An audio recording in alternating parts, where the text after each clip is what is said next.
नमस्कार, मैं हूं नैना और आप देख रहे हैं युग का इंसाफ न्यूज चैनल। युग का इंसाफ न्यूज चैनल से जुड़े रहने के लिए हमारे चैनल को सब्सक्राइब जरूर करें। आइए रुक करते आज के ताज़ा की तरफ से पहली बार घोषित हुआ है महापौर का प्रत्याशी भाई संजय शुक्ला जी,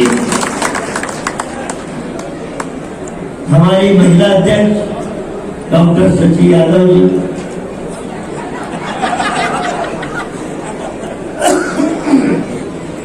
अब विभाग शरीफ भूषण हमें मनीषा।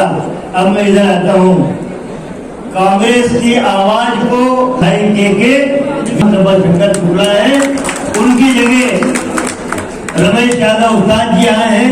मैं उनको भी प्रणाम करता हूँ। मेरे 4 नंबर के जो मैं अपनी बात आरंभ करता हूँ यहाँ से। मेरी बहन विजय लक्ष्मी साधु रहती कहाँ है? महेश्वर मंडलेश्वर। हमने इनकी 28 विधानसभा के उपचुनाव में ड्यूटी कहाँ लगाई? ग्वालियर जिले में डबरा में। मेरी बहन ने ज्योतिरादित्य सिंधिया का वहां पे मुकाबला करके डबरा की सीट कांग्रेस की झोली में लाके डाली। कहाँ पे? इमरती देवी। बड़े टिस्वे बहाती थी, बड़े नौटंकी। अब अपन तो कोई शब्द बोलेंगे तो बीजेपी पकड़ लेगी, इससे बोल देंगे।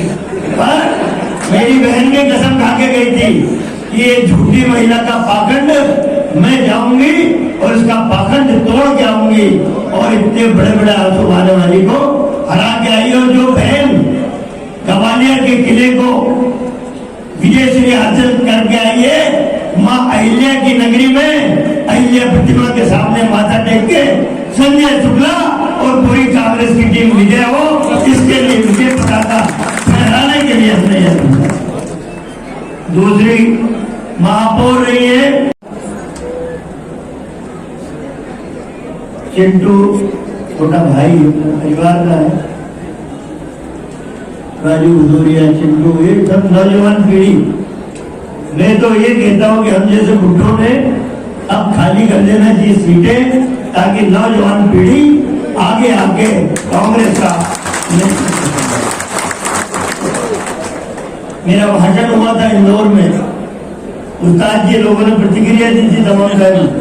युवा कांग्रेस को और एनएसयूआई के 300-350 लड़कों ने कमलनाथ जी मुख्यमंत्री में उनका सिपा सालार पीडब्ल्यूडी मंत्री पीड़ित थे हमारे युवक कांग्रेस एनएसयूआई के लड़के, क्योंकि 15 साल बीजेपी की सरकार थी, तो लाठी डंडे वो लड़के खाते थे सड़क पे।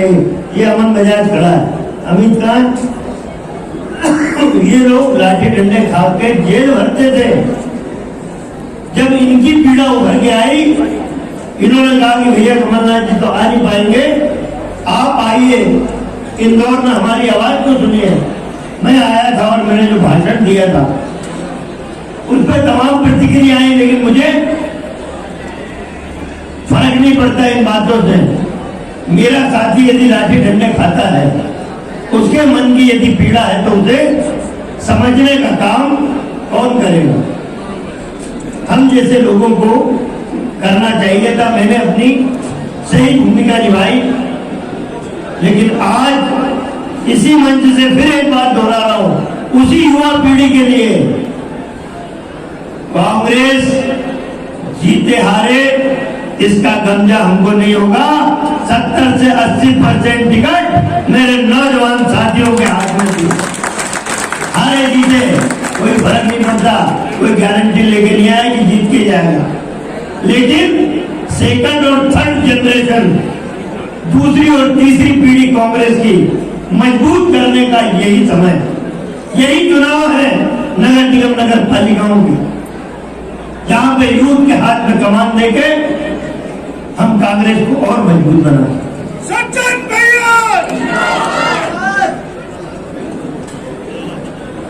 इंदौर नगर निगम फौजिया शेख अजीम आवाज उठाती रही है। नगर निगम भ्रष्टाचार का अड्डा बन गया है। पूरा नगर निगम एक पार्षद बीजेपी का देख लो, करोड़ों करोड़पति है बीजेपी का पार्षद। बड़ी बड़ी हवेलियां, बड़े बड़े फार्चूनर सुविधा नहीं है जो उनके पास नहीं है। लेकिन इनका सबसे बड़ा मुखिया नरेंद्र पिता दामोदर दास मोदी दिल्ली से आवाज लगाते थे कि ना खाऊंगा ना खाने दूंगा। अरे बीजेपी के डाकुओं, पूरा देश तो निकल गया उधर से, पूरा देश तो खा गए हो। कहाँ छोड़ा तुमने? गली मोहल्ला तक नहीं छोड़ा। हम नगर के लोग हैं, शहर के लोग, लेकिन हमारे शहर में कई किसान भी रहते हैं। इंदौर की बॉर्डर चारों तरफ से किसान रहता। 208 किसान दिल्ली की बॉर्डर पे किसान आंदोलन में शहीद हो चुके हैं। शहीद लाखों किसान दिल्ली की बॉर्डर पे बैठे हैं। मैंने एक सभा में कहा था नरेंद्र मोदी साहब को, मैंने नरेंद्र मोदी साहब, आपने 3 कृषि कानून बनाए, अडानी और अंबानी को बिठा के बनाए। जो भाषा उन्होंने बोली आपने कृषि कानून में बोल। यदि मेरे देश के 2 किसानों को भी बिठा लेते ना, तो तुम्हारे अडानी अंबानी और तुम्हारे मंत्रियों से ज्यादा विद्वान मेरे देश का किसान है, वो सही बिल बनाते। अभी एक बीजेपी के पाखंडी को लाल किले में घुसेड़ दिया। 500 ट्रैक्टर लेके दीप संधू, कोई अखबार ढंग से नहीं छाप रहा, कोई चैनल का ढंग से नहीं दिखा रहा कि किसान आंदोलन को कैसे बदनाम करे। दीप संधू सनी देवल सांसद का प्रतिनिधि 500 ट्रैक्टर लेके गया, तिरंगे का अपमान भी किया, किसान आंदोलन को बदनाम भी किया। और नरेंद्र मोदी साहब क्या कहते, मेरे देश के तिरंगे का अपमान किसानों ने। नरेंद्र मोदी साहब आप सुन लो, ये वो किसान है जो अपने हक की लड़ाई लड़ रहा है। इस आदमी को इस समय खेत में होना था, लेकिन सड़क पे बैठा है। और ये किसान खेत में होता, इसके माथे से पसीने की बूंद टपक के, जिससे सोंधी सोंधी महक निकलती है, जो अनाज पैदा होता है वही तुम्हारा पेट भरता है।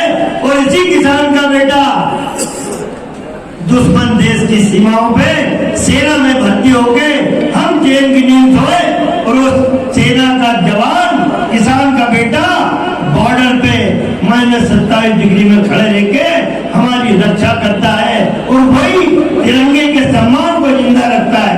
ये तो बीजेपी के पाखंडी लोग हैं। 500 ट्रैक्टर लेके घुस गए, तिरंगे को उठाया, नाम बदनाम किसान का हुआ।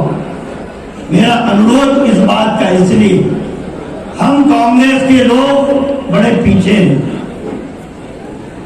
हम 1 करोड़ का काम करते हैं तो 1 रुपए का भी नहीं बताता। और ये चवन्नी छाप लोग बीजेपी के चवन्नी का काम करते हैं और 4 करोड़ का काम बताते हैं, इसमें बड़े आगे। अभी जीतू चले गए, मैंने 6 किलोमीटर का एलिवेटेड ब्रिज, आज कितना भयानक यातायात का बड़ा, मतलब यहाँ जो नया डीआईजी आया वही फंस गया अभी 3 दिन पहले ट्रैफिक में। मैंने कहा कि 6 किलोमीटर का मैं मंत्री पीडब्ल्यूडी का मैंने तत्काल मंजूर किया। 4 ब्रिज और, जहाँ भैयू महाराज के घर से वापस चौराहे से साय जी से रेडिसन से वो रोबोट चौराहे से खजराना, ये हमने स्वीकृत कर दिए। 6 किलोमीटर के ब्रिज का टेंडर हो गया, एजेंसी फिक्स हो गई। लेकिन बीजेपी वालों को लगा कि नगर निगम का चुनाव आ रहा है, यदि इन पे कांग्रेस का ठप्पा लग गया तो फिर बड़ा मुश्किल होगा। तो इन्होंने वो टेंडर कैंसिल करने की तैयारी कर ली है। मैंने विनय बाबली और संजय शुक्ला चड्डा साहब हमारे, इनको कहा है ये कार्यक्रम अपने निपट जाए। 55 वार्ड हुए, बाकी के वार्ड और कर लो। कमलनाथ जी आ रहे 21 तारीख को, उनकी मीटिंग हो जाए। उसके बाद 10 स्टाल लगाना MIG चौराहे से लेके नौलखा चौराहे तक हस्ताक्षर अभियान चलाना, और बीजेपी की पोल खोलना पड़ेगी कि हम विकास के धरोहर को नष्ट करने वाले लोग हैं। क्योंकि नगर निगम नगर की जनता का चुनाव बीजेपी की हकीकत जरूर बताऊं। मैं आपके इस मंच से कमलनाथ जी को धन्यवाद दूं। पहली बार मध्य प्रदेश के नहीं भारत के इतिहास में पहली बार कमलनाथ जी जैसे व्यक्ति ने इस बात की घोषणा की कि पार्षद से लेके महापौर की टिकट भोपाल या दिल्ली से नहीं बटेगी। यदि इंदौर का चुनाव है तो इंदौर की जाजम पे ही बटेगी। हम सबके बड़े भाई आदरणीय सचिन वर्मा जी, छोटा भाई जीतू अडवाणी जी, जुड़ा ही बड़ा और संजय शुक्ला। ये हम कांग्रेस वाले ये मंच वाले नहीं बोल रहे हैं, ये इंदौर की जनता का सर्वे बोल रहा है। इंदौर की जनता का सर्वे बोल रहा है कि संजय शुक्ला अगला महापौर बनना चाहिए और बनेगा। कारण है कि कहीं न कहीं हमारी कमजोरियां, हमारी कमियां जब नहीं आनी चाहिए तभी हम दिखा के इसको इंदौर को कमजोर कर देते हैं। पिछले कई सालों से हमारी परिषद यहां नहीं है। हम दूसरों पे दोषारोपण न करते हुए अपने आप अंदर झांक के देखें, चिंतन करें, मनन करें कि कहां हम लोग कमजोर हैं, कहां हमारी कमियां हैं, कहां हमारी खामियां हैं। विधायक के चुनाव हो, पार्षद के चुनाव हो, महापौर के टिकट एक को मिलता है, उम्मीदवार बहुत होते हैं, लेकिन सब मिलकर अगर ये प्रण कर ले कि हमें मेहनत करके परिषद अपनी बनानी है, महापौर अपना जिताना है, क्योंकि इंदौर कांग्रेस का गढ़ सेठी जी और खानीवाला जी हुआ करते थे। हम तो पैदा ही नहीं हुए, लेकिन सुना है हमने कि कांग्रेस का ये गढ़ हुआ करता था और यहां से हवाएं न केवल हमारे निवारकों पूरे प्रदेश को जाती थी। और आज क्या वजह है कि अब इतने वर्षों बाद कहीं न कहीं इंदौर इस मामले में पिछड़ता जा रहा है। पिछले मुझे आश्चर्य होता है इंदौर के ऊपर कि आपने जो महापौर को चुनाव जिताकर भेजा, मेरे साथ अभी वो हम लोग के साथ विधानसभा में हैं, बहुत ज्यादा लंबा मुझे समय नहीं हुआ उनको देखने सुनने का। इंदौर जैसी आर्थिक राजधानी में विधायक बनना, महापौर बनना और इंदौर की बातें विधानसभा में नहीं रखना और इंदौर की बातें लोगों के बीच में नहीं रखना, ये बड़ा आश्चर्य होता है। और एक गूंगी गुड़िया को आपने विधायक और महापौर के रूप में रखा है, ये मुझे इंदौर की जनता के ऊपर तरस आता है कि आपने कैसे व्यक्तित्व को इंदौर की बातों संभालने को दी है। ये बहुत आश्चर्य होता है, इंदौर की जनता के ऊपर मुझे तरस आता है। यहाँ पर संजय भाई और जितू भाई ने बहुत सही कहा कि इंदौर अगर नंबर 1 पे आया है तो ये कोई नगर पालिका या शासन और प्रशासन के बदौलत नहीं है। ये इंदौर की जनता, इंदौर के लोगों ने जो किया, जो अपने के रूप में इंदौर को जो सहारा और जो कहा जाता था मालवे की आबो हवा, उसके कारण इंदौर आज साफ सुथरा है। और ये कैसी सफाई नगर निगम की, ईश्वर के बाद, ईश्वर को तो किसी ने नहीं देखा, ना आपने देखा ना मैंने देखा। ईश्वर हम देखते हैं अपने माता पिताओं में, क्योंकि माता पिता जन्म देता है, दुनिया दिखाता है, यहां तक लाता है। तो मैं तो अपने माता पिता को ईश्वर मानती हूँ। उन बुजुर्गों को, उन माता पिताओं को इंदौर की सफाई के नाम से शिप्रा में क्या फेंकने जा रहे थे नगर निगम, इस चीज को इंदौर की जनता को, हमारे जो भारतीय संस्कृति में जो संस्कार है, उसको आपको देखने की आवश्यकता है। मेरा आपसे यही निवेदन है परिवार होता है, बर्तन खड़कते हैं, 4-5 भाई होते हैं, आपस में मनमुटाव होता है। लेकिन हमारी पार्टी एक समुद्र की तरह है, इसका अपना इतिहास है। गांव में भी पहुंचा तो एक न एक झोपड़ी में तो कांग्रेस का झंडा दिख जाता है। ऐसी ऐतिहासिक पार्टी जिसने अंग्रेजों से लोहा लेके इस देश को आजाद दिलाई, उस परिवार में थोड़ी बहुत ऊंच नीच होती रहती है। लेकिन मेरा आपसे यही निवेदन है कि आज कांग्रेस के अस्तित्व की लड़ाई है।